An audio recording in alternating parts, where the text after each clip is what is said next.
প্রয়োজনে একতার বন্ধনে আহমাদুল্লাহর পয়গাম।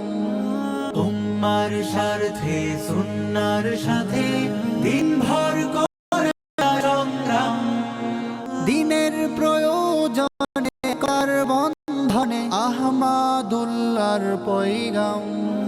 উম্মার স্বার্থে সুন্নার সাথে দিনভর করে যায় সংগ্রাম।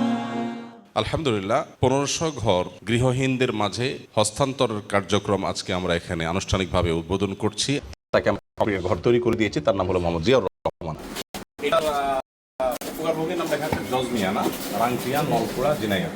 বাবাজি, আপনি এই ঘর পেয়ে আপনার অনুভূতি কি? আপনি খুশি? আলহামদুলিল্লাহ। আলহামদুলিল্লাহ খুশি, এটা বলার বাইরে, এটা আর শেষ নেই, এত খুশি হয়েছি। এইটার উপকারভোগীর নাম হলো রুহুল আমিন না? গ্রহিতা জনাব মোহাম্মদ শামীম মিয়া আমার পাশে আছেন, আমাদের এই ভাই। আলহামদুলিল্লাহ এই ঘরটি ভাই পেয়েছেন। আসসালামু আলাইকুম, ভালো আছেন? এটা আপনার ঘর? কি নাম আপনার স্ত্রীর না? আখি একটা কে? 1500 ঘরের মধ্যে ফেনীতে 290টি, লক্ষ্মীপুরে 260টি, নোয়াখালীতে 240টি, কুমিল্লাতে 250টি, ময়মনসিংহে 105টি, চাঁদপুরে 50টি, কুড়িগ্রামে 65টি, লালমনিরহাটে 20টি, নেত্রকোনায় 25টি, চট্টগ্রামে 35টি এবং আজকে শেরপুরে 160টি ঘর আমরা হস্তান্তর করছি। কী নাম আপনার ভাই? আমার নাম দীপঙ্কর হাজং। দীপঙ্কর হাজম। আপনি কোন ধর্মের অনুসারী? হিন্দু ধর্ম। হিন্দু ধর্ম অনুসারী।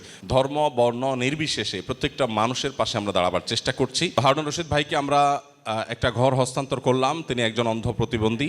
তার আগে যে ঘরটা ছিল, ঘরের ছাউনি ছিল কম্বল। এই বাবাজি দীর্ঘদিন থেকে তিনি প্রতিবন্ধী অবস্থায় আছেন।